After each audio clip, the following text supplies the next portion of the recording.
السلام علیکم ورحمۃ اللہ وبرکاتہ۔ ایک بھائی کا سوال ہے کہ دین کی دعوت کے لیے غیر عالم کا نکلنا اور کئی کئی دن تک چلا لگانا اور اس طرح کی چیزیں ہیں، تو ان کا شرعی کیا حکم ہے؟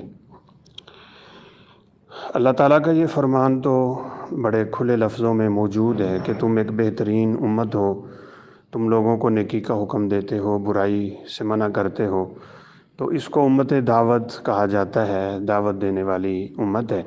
اور یہ واقعتاً بہت بڑی فضیلت کا باعث ہے یہ عمل۔ آپ صلی اللہ علیہ وسلم نے بھی اس کی بہت زیادہ ترغیب دی ہے، بلکہ یہ کام نہ کرنے کی آپ نے وعید بھی سنائی ہے۔ تو یہ کام کس انداز میں ہونا چاہیے؟ رسول اللہ صلی اللہ علیہ وسلم کے زمانے میں اس کی مثالیں موجود ہیں۔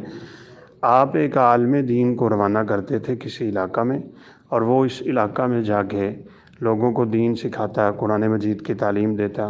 تو اصل قاعدہ کلیہ یہ ہے کہ دین سکھانے کے لیے علماء نکلیں، علماء تیار کیے جائیں، اور وہ مختلف علاقوں میں جا کے بیٹھیں، وہاں بیٹھ کے رب کے دین کی خدمت کریں، دین لوگوں کو سمجھائیں، سکھائیں۔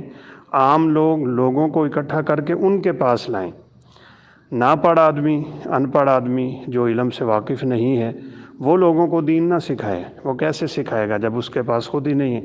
یہ نہیں ہے دو چار لفظ پڑھ کے وہ اب عالم بن گیا ہے اور وہ کھڑا ہو کے درس دے اور لوگوں کو دین کی باتیں اس انداز میں بتائے جیسے علماء بتاتے ہیں۔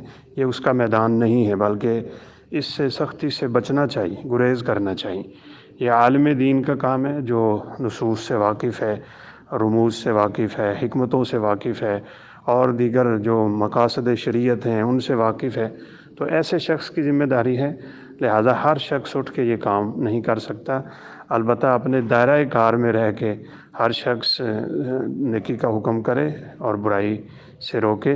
تو گویا کہ دین کی دعوت کے دو اسلوب ہیں، ایک عام سی چیزیں ہیں، جاتے کسی کو کہہ دینا نماز پڑھ لو، اس میں تو کوئی حرج نہیں ہے، لیکن نماز کا طریقہ، نماز کی سنتیں، فرائض، واجبات، ارکان اور اس کی دیگر وہی سکھائے گا جو عالم دین ہے۔ تو وہ دائرہ کار اور ہے، یہ اور ہے، واللہ اعلم۔ السلام علیکم ورحمۃ اللہ وبرکاتہ۔